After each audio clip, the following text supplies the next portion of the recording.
Thank you so much for inviting me. Today I will be talking about drawingless designing and building based on BIM models instead of drawings. Let's skip right into it. My name is Øystein Ulvestad. I'm from a small town in Norway. Right now, though, I have moved to Australia, so I live in Melbourne at the moment. My background is I have a master's in structural engineering, and I worked most of my life with bridges. So in the AEC universe, I'm positioned right about here. Also, if we have a look at a normal project, different stages, my background then would be this this area, tendering and detailing of bridges. So then a little bit of history about drawingless design. Again, my background is from Norway, and many years ago we were asked to do these kind of quite complicated foundations. And we found back then that first designing the rebar structure and then afterwards producing drawings for these structures was a nightmare. And it didn't really make sense to flatten that down into 2D. So what we did instead was that we produced 3D models, and then especially of the rebars. And we gave it to the workshop. And even though they had no experience in doing this, they had no problems producing these rebar cages based on BIM models. Also, they produced the rebars based on the BIM model, and also assembling it at site was a lot easier for them with doing this. So that gave us a belief that this could be scaled up. Also, what we saw when working on drawings was that a lot of the effort that we put into it went into things that didn't enhance the design at all. It would be line styles, font sizes, layers, and so on. And it was frustrating and it didn't improve the product at all. Also, we were curious to see, or we had good data suggesting that when we were producing structures based on only drawings, an average Norwegian infrastructure project would have about a 19% cost overrun. Gradually, BIM started becoming the mainstream, and the drawings would then be based on the BIM models. And that lowered that number of design changes and cost overruns to 9%. So here we see some large Norwegian infrastructure projects, and as we see, we have higher cost overruns on the project that were only using drawings. And so when we started producing drawings based on BIM, that was lowered. So then the obvious next step was to ask ourselves, what would that number of cost overruns be if we eliminated drawings altogether? But in Norway at the time, there were some legal legislations saying that if you wanted to do construction, you needed third-party control, and that third-party control needed to be handed in as drawings. But then some visionary people in the Norwegian road authorities said that we'll allow for people to do this approval not only for drawings, but they can also use models. And once this was opened up for, we saw a lot of innovation, because both contractors and consultants felt ready to do this. So back in 2017, I was part of the team that then did the first bridge in the world, as far as we know, that was built without drawings. We also, in that project, did quite a lot of other types of structures. We have some concrete bridges, we had some wooden structures, tunnel portals. So there was quite a lot of different types of structures being produced this way early 2017. Then in 2020, we were asked if we could scale it up to about a 2,000 feet bridge. The bridge would be quite complicated. It would have to cross some roads, some railroads, and unstable masses and so on. Again, so we knew there would be a lot of changes during the whole process. We also knew that if we were to scale it up, it would contain about 250 tendons, and it would contain about 200,000 pieces of rebars. We felt ready to scale this up, and the story and the methodology that I'm about to show you is most of it is based on this project. So just have a look at the complexity. We'll then have a look at a video showing the project. So this is then August 2021. We're in the middle of building this thing. So this is just to give you a sense of the complexity of the structure. Then we are in October 2022, and the structure has been built. So this is sort of a proof of concept that this is possible. But BIM models have come a long way since, and we'll now show you, I'll show you a bit about what we did back then, what we have, what we've continued to improve afterwards. First of all, to do such a project, we need BIM, or building information models. And by BIM, I mean not only 3D objects, but you want to connect different data to the different objects. That allows you to extract a lot of information, and if you're clever in the attributes that you attach in the information, you're able to then build based on only models and can eliminate your drawings. You'll notice down in the right corner there's a image of the software being used for the different examples. Again, the good thing about Building Smart and the use of IFC, as I'll come back to, is that it's software diagnostic. So you're not dependent on any type of software, but I'll just show you the software that we used for these examples, just so you know. Again, some obvious things on the left here are attributes that we attach to every object. So one thing is that you want to know what kind of material it is, what kind of revision is it, what kind of cast unit does it belong to, or building stage, what's the object name, who has control that it is good to go, that it's as it should be, and what's the level of detail. Can I trust this object to be built, or is it still a planned phase? So these are some of maybe 50, 60 attributes that you would want to attach to an object. Then once you have done that and model it in 3D, then you'll get quite a lot of data free. You'll, for example, get volume and weight and amount and area. If you're modeling rebars, you'll get a rebar list and a revision log automatically.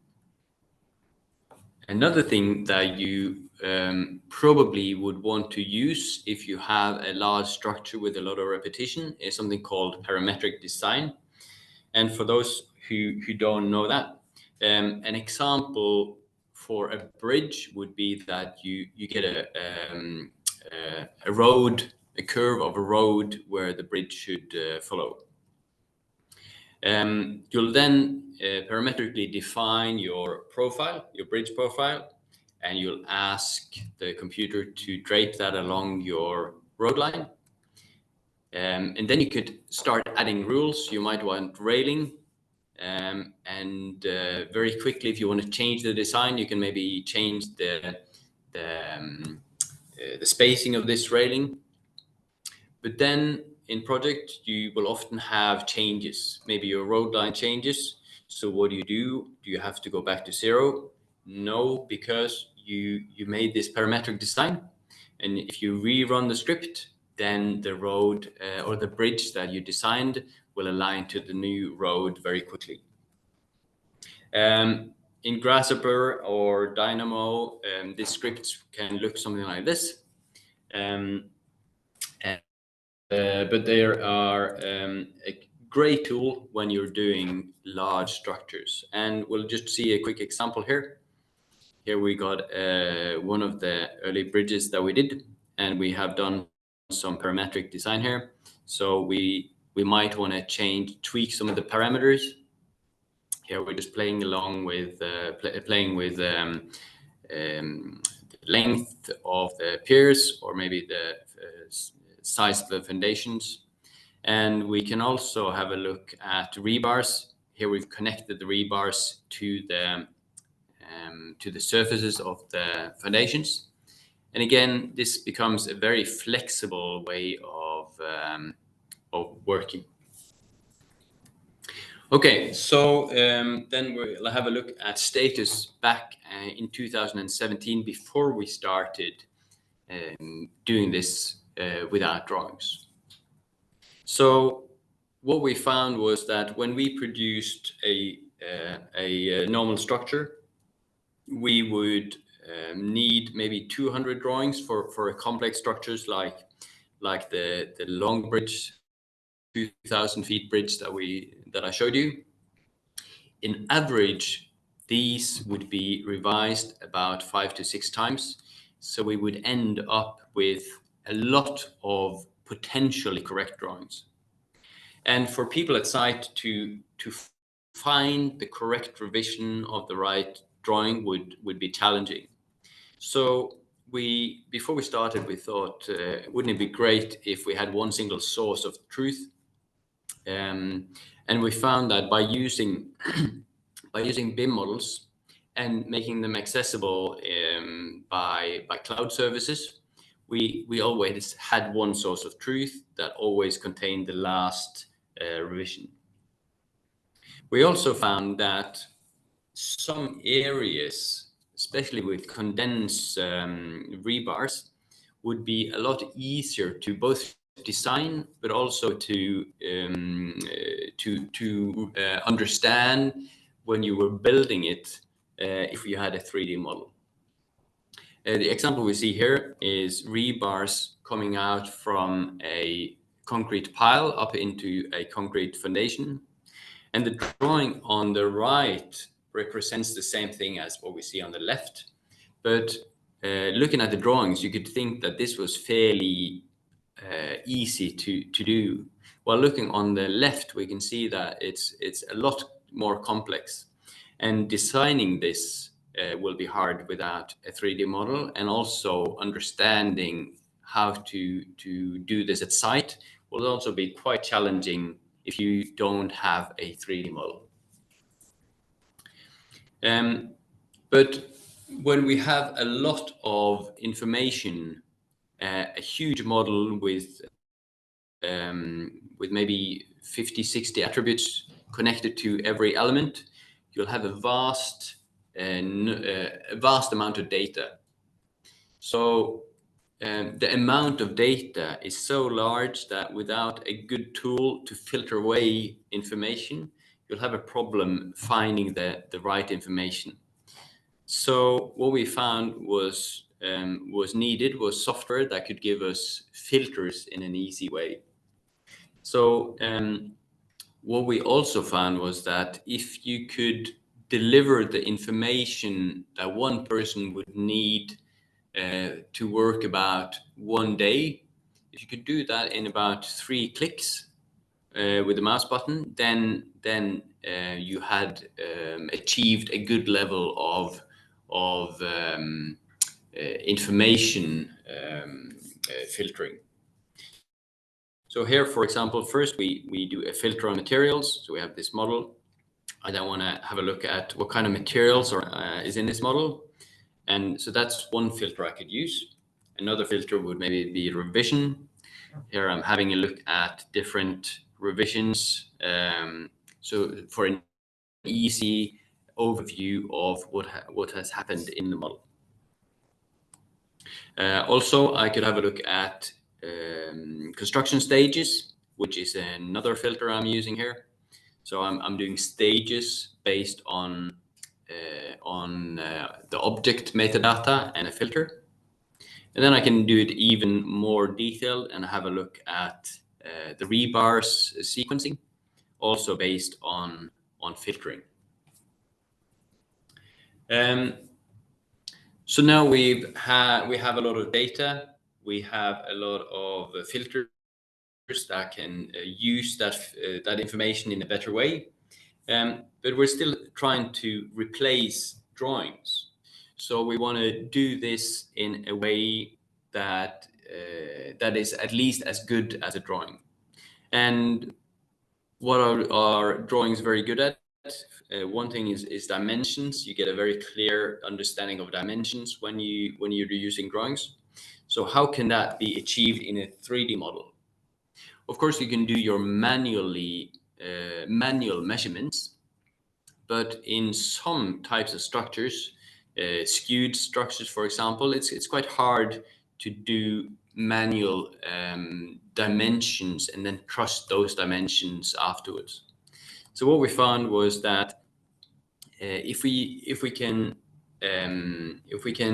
project these dimension tags on strategic places along the structure, maybe every meter, maybe every 5 meters, then it becomes a lot easier to read the 3D model and also to trust your own use of the model.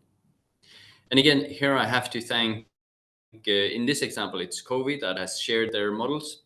And what we've seen is that both because of the Building Smart community, but also we've been very lucky in the way that the authorities have backed us in Norway. We get a very good knowledge sharing culture. So I'm very thankful to the companies that have shared their models in this presentation. But let's get back to the presentation. Another thing that drawings are very good at is showing coordinates. So here we have coordinates for a foundation, but the thing with a coordinate on a drawing is that you're limited to the coordinates given to you, while in a 3D model you are free to request coordinates at any place in the model. So that makes you very flexible when doing layouts and setouts and surveying. And then, of course, you've got all your metadata, descriptive information on a drawing. And we found that there's several ways of doing it. One way we experimented with was these BIM symbols. They could also contain a lot of information.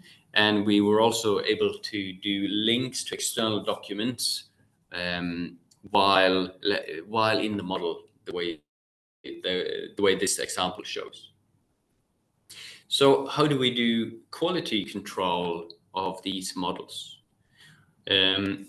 Well, one thing is that we are using a lot of BCF tools. That's also a Building Smart product connected to IFC. So here we've sent the IFC to the people controlling, and they are going through the model and creating BCF issues.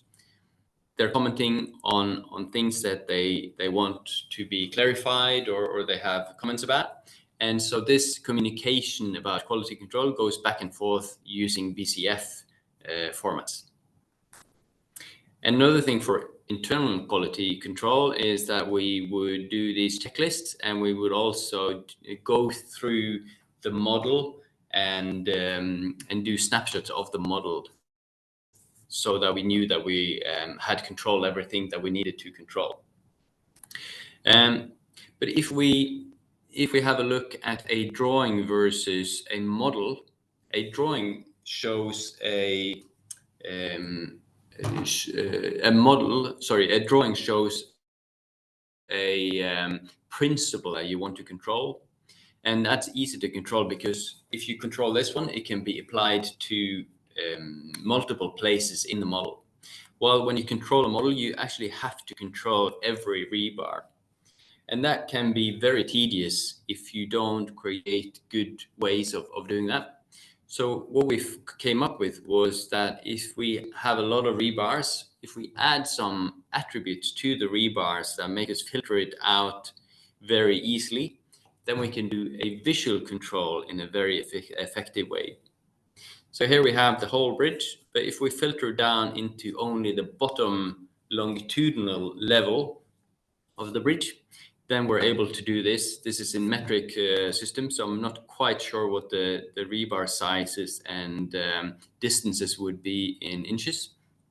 But the principle is that visually this can be controlled very quickly. And similar with this is outer reinforcement longitudinal of the walls. Again, we see that by visual control, we can see very quickly that it is correct or incorrect. So then a little bit about adaptation at site. How does this improve quality at site? Of course, in a bridge, if you have an abutment that does not move, the bridge will move with temperature and age. So you need this green product in the middle, which is a joint. And normally in a drawing-based environment, we would receive these drawings of the joint product. And integrating that into our design was a little bit of a nightmare, because it's a very complex product. And normally when we try to do this, the people from the companies that produce these would have to spend maybe a week at site trying to help us integrate that into the design, getting the rebars right and so on.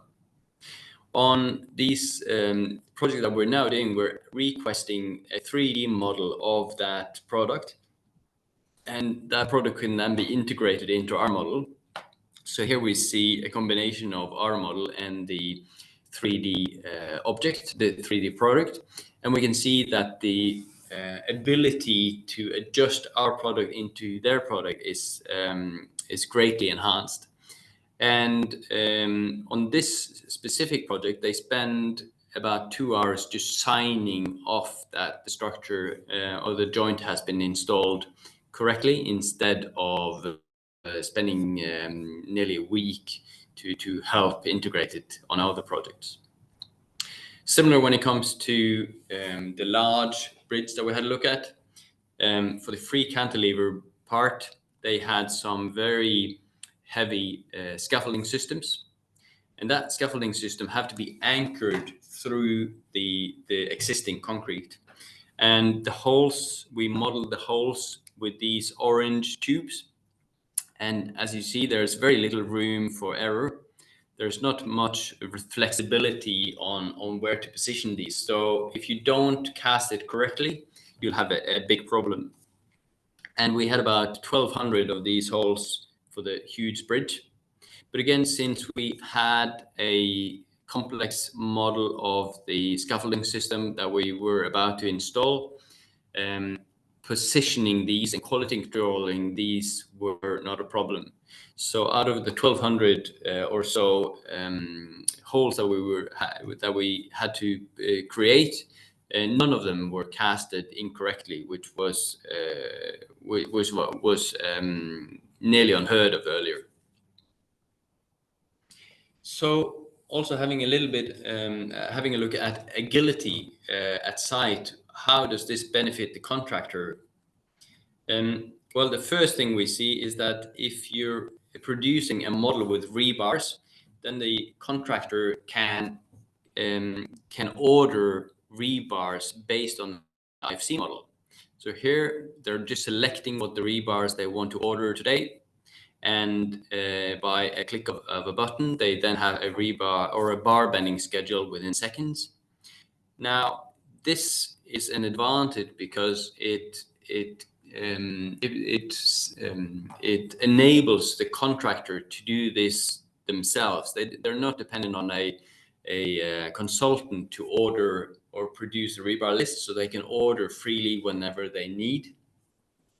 Another thing is that they can, we're sending the geometry to the contractors, so they can then enrich the model. They can start to enrich it with data on maybe cost per casting stage, or at the, as we see here now, they can enrich it with information on which rebars they have ordered in green, installed in green, which rebars in light blue is ready to be installed, and dark blue is then rebars that have to be ordered pretty soon. And earlier on, we saw some color coding, and that was then resources used per cast unit. Another thing is mock-ups. Normally in areas with very condensed rebars, for example, where the tendons end and you have a lot of compression force, then we would normally build these kind of mock-ups to control that we had enough room for the rebars to be installed. While on the more modern projects where we have all this information in 3D, we're then able to do these mock-ups digitally instead. And then at site, how do you access this information? We've seen that handheld devices like phones and tablets work well if we prepare these kind of views in a good way, and if we use filters in an easy way, so you're able to eliminate the information that you're after. So having a look at what that could look like, here we have first you press one button, you're down to the cast stage. Second button, you're down to a section of the cast stage, and then we can add annotations on the rebars that have to be installed. But the advantage is that compared to a drawing, you're able to then start rotating the view. You're able to inquire information on the rebars with metadata and so on. We've also experimented with other types of tools like augmented reality, planning for the next stages. Again, this is maybe a bit immature yet, but in certain use cases, it's very useful. Also having a look at, here we're studying how we are to install parts of a steel structure, having a look at the different options we have to lifting it, and also getting a sense of scale. So this is a way you can use augmented reality as well. We also have some projects that uses BIM kiosks. But we also see these hybrids where people have printed 3D views from the model and then doing handwritten notes. And of course, this is not something we want to see, but again, that's the reality, since the software and the modeling that we do is still in its early days. So in a couple of years, we're hoping not to see this anymore. But again, the reality is that at the moment, with the available tools that we have, we sometimes see these kind of situations as well. So iterations, having a look at iterations on how we can improve our models. We've seen some examples from contractors asking us to improve parts of the model. And I think this way of doing model-based projects enhances the importance of cooperation between contractor and consultant. So on this first example, we were asked if we could add chainage information in the model for more easily navigating the model. The second one is the symbols that you see at the bottom, which is just a cross, but the cross makes it a lot easier to do sectioning where it's interesting, and by using the symbol for cutting that you'll have a cut that is a 90-degree angle on the road line. So that was one improvement that we did based on the comment from the contractor. Another one is that in this first example, we've used symbols, and these symbols indicate, in this case, a very small object. What we found through discussions in the community and also with talking with contractors is that these symbols, they plug the model and they don't attach information to the object that we are going to build. So again, then one of the companies came up with a clever way of doing this. So they're adding digital annotations instead. And in this way, we can attach data to, we can read metadata from the object instead of adding a symbol. And again, this greatly improves the way we're communicating data and producing our models.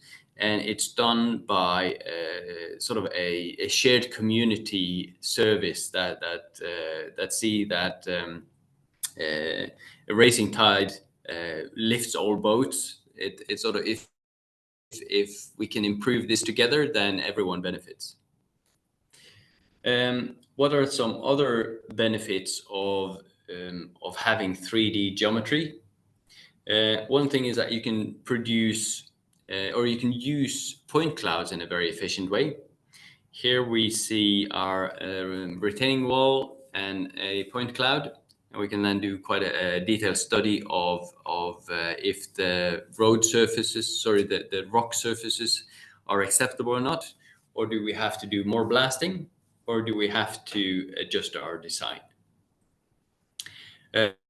Another thing is on this project, we needed, now I'm talking about the 2,000 feet bridge, we needed to use people all over Europe. Now, that's normally a little bit of a problem because drawings are they look very different in different countries in Europe, and I'm sure they are in the States as well. It's probably dependent on state, depending on what client you use. And that makes it quite hard because every new customer has their own way of producing drawings. And if you have to teach that to new people in the project, it'll take a lot of resources. But what we found with BIM models is that they look the same anywhere in the world. So having people help you cross-border or cross-state becomes a lot easier. Then we'll dive deep into cost versus, I say I've written CAST, I do mean cost, so cost versus savings. So again, earlier on, we had a look at these numbers with producing structures based on drawings. We had about a 19% cost overrun in Norway. When we started using BIM models as a basis for the drawings, that was reduced to about 9% cost overrun. And what we see now is that at least the data we have this early on suggests that we are down to about 5% cost overruns when we are eliminating drawings. So having a look at what would happen in a normal project based on drawings, the consultants would use a certain amount of hours producing the drawings. The contractors would then use a certain amount of hours building. The project would have a 19% cost overrun. What we see now is that as consultants, we're using more time producing the models. Guessing we use about 20% more time producing the models. What we see though is that the contractors use less hours producing the structures, because the design is improved and the project has about a 5% cost overrun. So in total, even though consultants are using more hours, the project as a whole saves a substantial amount of money. So that's one effect. And what we had problems with as consultants in the beginning was getting those extra hours covered, because no one wanted to pay for them. But what we see now is an acceptance for those hours, since everyone sees the benefit of producing these more highly detailed models.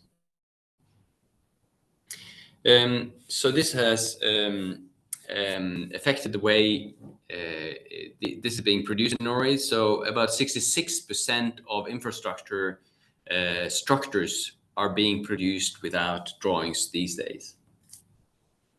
So what are the success factors for that we have recognized through this work? One thing is that if you're producing a project, then try to do it without drawings. That has been a benefit.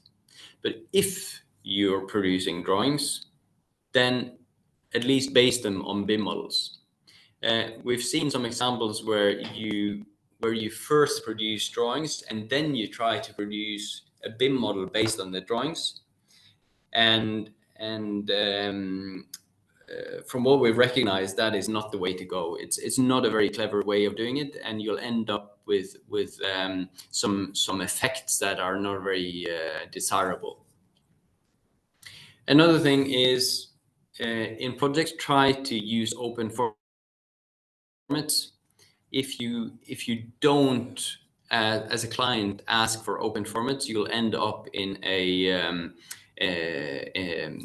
universe where you cannot access all the latest software and the softwares that are best for the different tools.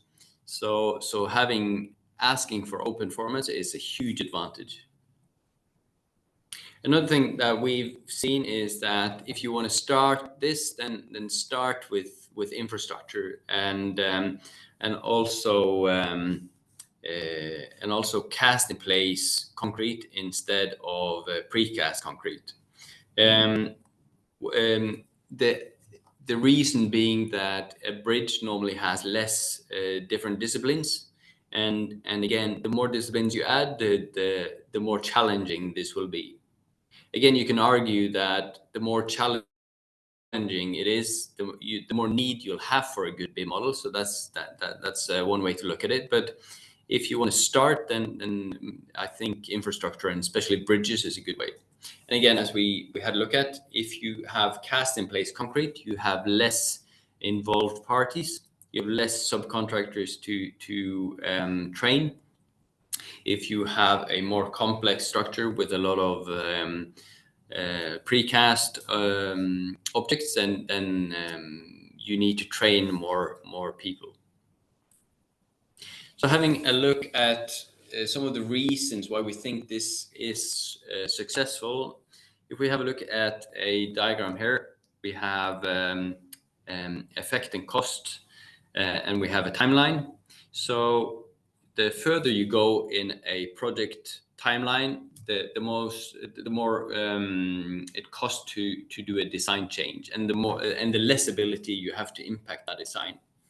And if we have a look at a drawing-based workflow, it's maybe something like this. What we see though is when we have a model-based workflow, we have a shift to the left. So that you have more, or earlier on in the project, you'll have 3D objects to class check earlier on. So you have a design earlier on, and you can class check that with other disciplines. So you have a greater ability to impact design, and the cost of design changes go down. So that's one reason we see that this is successful. Then another thing is that when you're producing open formats, so a normal method of doing this is that you have your software that you produce your 3D models in. It could be Revit, it could be Tekla, or any other software, and then you export this in IFC and you get a BIM model. And then we're able to use this BIM model in different ways. We use it for third-party control, multidisciplinary control, procurement, construction, and operation and maintenance. And again, so the digital data lives on through the whole project, and the geometry lives on through the whole project. So the next part now is a little bit of preparation. Again, as I mentioned, I've recently moved to Australia, and for many reasons, model-based projects are not very common here. But we anticipate that there will be in the near future. So we're preparing for that future, and we're building our skills on BIM models. So again, here we see some examples, and since we have a very detailed model with a lot of metadata, we see that if the legislation would open up for this to be a model-based delivery, we would not have any problems delivering in this way. And again, so we see some examples of rebar design, which is very complex. And again, if we have that 3D model, if we prepare, at least we can solve a lot of problems now, since we have these in 3D. And once we're allowed, we would be able to deliver this model-based. Another thing is that we're setting up systems and building systems where we can make where we can add annotations and make dimensions, digital dimensions, in an easy way. So again, as we had a look at earlier, we're preparing for that future where we want to access information digitally through BIM models instead of drawings. Because we do believe that even though a lot of design is done by humans today, and at site we send that information to site, and we have a lot of manual labor, in the not too distant future, we'll see that we instead have a lot of AI guided design, and at site we'll most probably have more machines doing a lot of the work. So we want automation, and for this to happen, what we see is that if we have a lot of machines at site, it doesn't make sense to send information through PDFs in 2D to a machine. That information needs to be digital information. So we're preparing for that future, and we believe that is the obvious way forward. To conclude, I really want to thank Building Smart for the work they do. They sharing that information and creating open BIM formats that makes users able to use the best software for the different tasks is for me an obvious advantage, and I'm very thankful for the work they do. At the moment, the Norwegian road authorities have done some studies and trying to standardize the way we produce these BIM models in Norway. And those reports are being translated as we speak. So I'm sure that Building Smart will make those available in the near future. And to end off, there's a good quote by Peter Drucker, who says the best way to predict the future is to create it. And I feel that that's what we're trying to do here now. And again, if anyone wants to connect, I am on LinkedIn. So and trying to present and share some of the work that we do regularly. And also there's a bridge conference in Atlanta in October, hosted by the American Segmental Bridge Institute, and I'll be there too. So if anyone makes it there, then I'll look forward to meeting up. So that was what I wanted to present today. Thank you so much for listening in.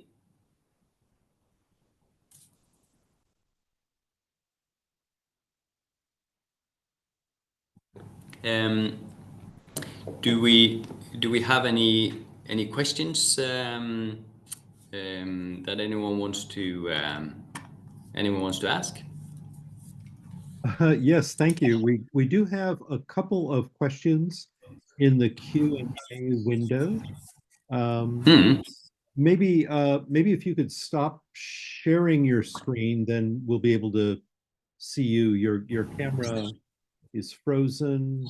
Well, maybe we don't have to worry too much about that.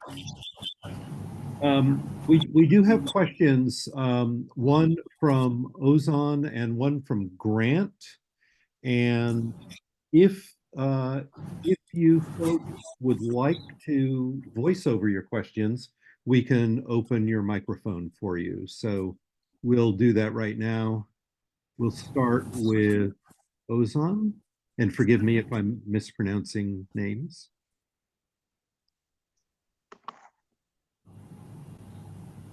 Hello, can you hear me? Yes. Hi. Hi, Ozan.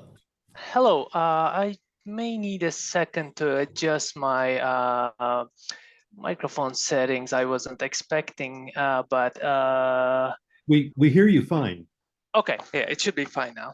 I guess my question was, in the beginning of the presentation, you showed the traditional method and a method where you create the BIM model and then create the drawings and then move to the construction from the drawings, but the drawings are basically are coming from a BIM model. And then another option was to go from the model directly to construction and skipping the drawings. I guess I was wondering if this is the like if you are in the first stage right now where you are creating drawings traditionally, but if you want to move forward with the BIM models, I guess the middle step where you create the BIM models and the drawings from the BIM models, is that necessary? I wonder your opinion in that transition from traditional methods to the BIM models and the construction from the BIM models.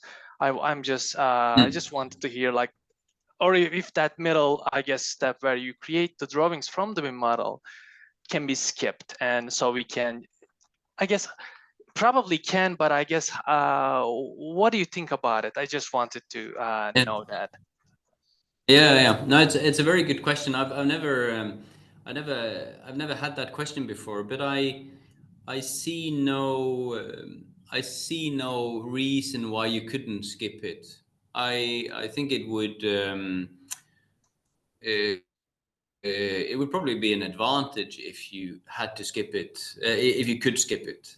It's just I think it's more a question of getting a good understanding of the information you want to transfer to the people at site. So yeah, no, definitely, I think that could work well. Okay, thank you. Yeah, again, if you have more detailed question on it, then do contact me on LinkedIn, for example, and we could have a chat about it. But it's a very interesting approach. Okay, all right, sounds good. I will do that. Thank you.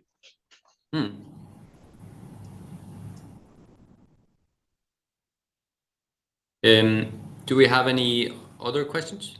Yes, the next question is from Grant. Grant, can you unmute your microphone and ask?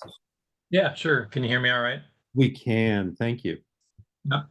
Thank you for the presentation. Very interesting. I did have one question. This is probably pretty straightforward, but was there an exchange with the analytical model? I know we're talking about the BIM model. That's not always the analytical model, the finite element model, from a structural analysis standpoint. Did you guys, was there a connection there? And was that exchange via IFC or via, some proprietary format within the software you were using? Yeah, no, good question as well. We've played around with different ways of using the same model for our Tekla model and our analytical model, and it's a little bit tricky because you're not always modeling in the same way. But we found with parametric design, we're, at least in some projects, able to use the same geometry for analytical and the form model. And I think it's probably easier with steel structures. And then you can, so you have a script producing the geometry, parts of the script feeds into calculations, part of the script feeds information to the form model, and then afterwards you can collect and compare the results from member sizes, for example. And we've tried to do that in Power BI, with and at least it's fairly successful. We can then use the same script twice, and we can quality control it in the end, seeing that member sizes for from calculations are the same as member sizes from our form model. I don't know if that answered your question. It did, yeah. So I appreciate the response.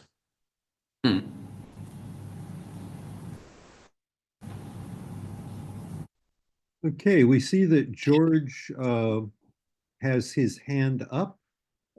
George, you should be able to unmute your microphone and ask your question directly.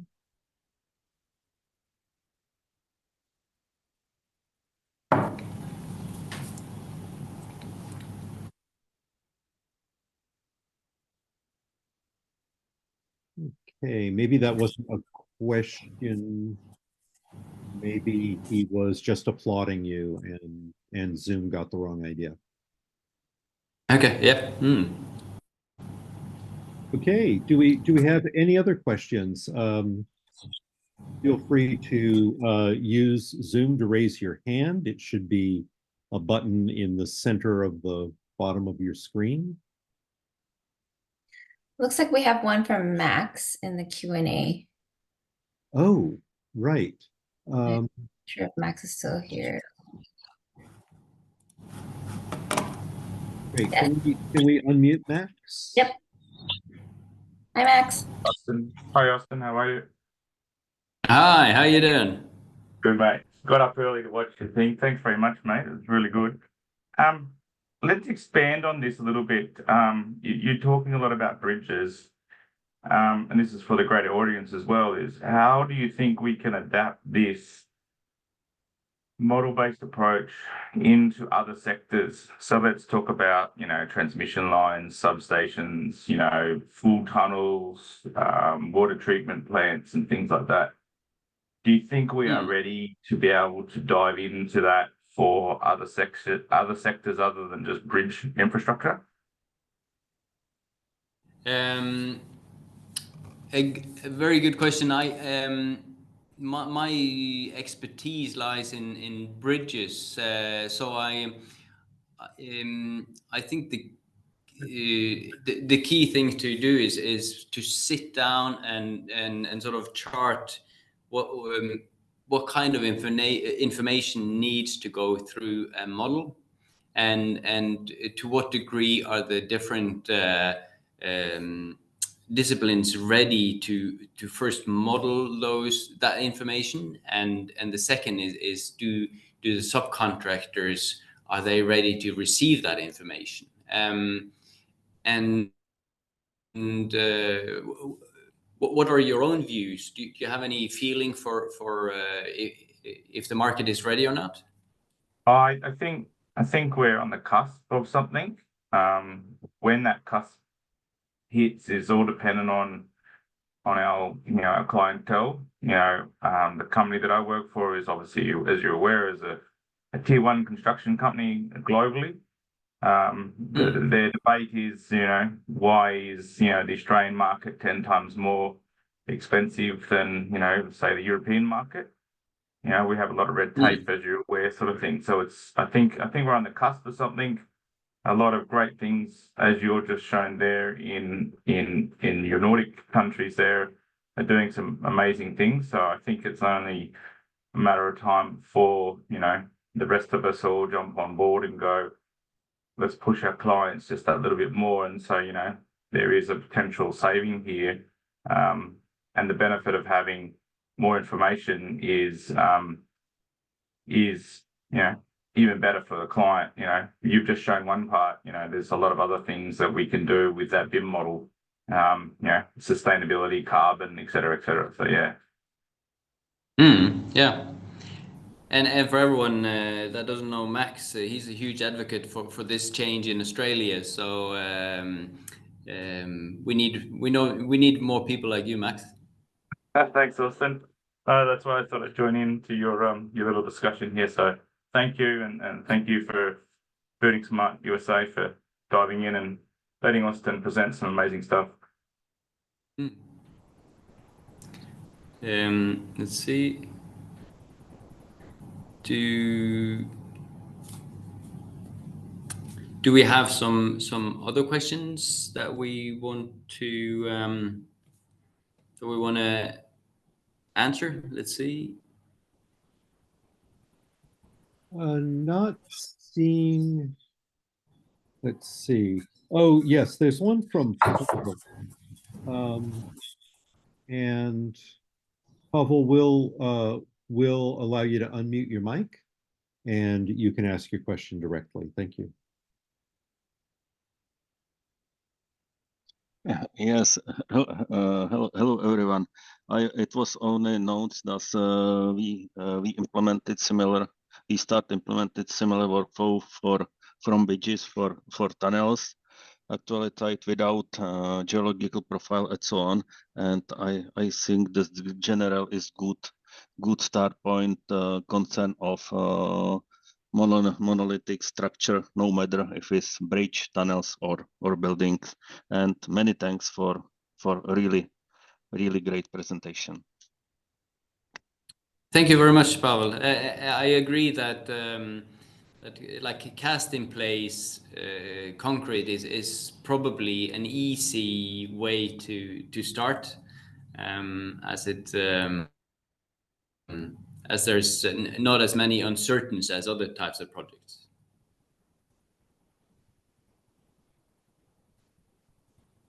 So I see we're at 7 now. So I guess we used our hour. Yes, it is the top of the hour. It looks like questions have been answered, and you have done, as you know, a fantastic, thought-provoking presentation for which I'm sure we're all very grateful. Certainly, we at Building Smart USA are very, very grateful for your investment of time and brain power in putting together this presentation, especially in a way that made it very easy to understand what you're doing and the impact that you see it having. So thank you very, very much for this effort today. Thank you so much for inviting me, and again, keep up the good work. Like I think everyone recognizes the importance of what you're doing as well, and I don't think it would be possible without the IFC format. So so again, thank you for the work. Thank you. Thank you everyone for joining us. This will be recorded and posted to the website. Have a good one. Have a good one. Bye. Bye.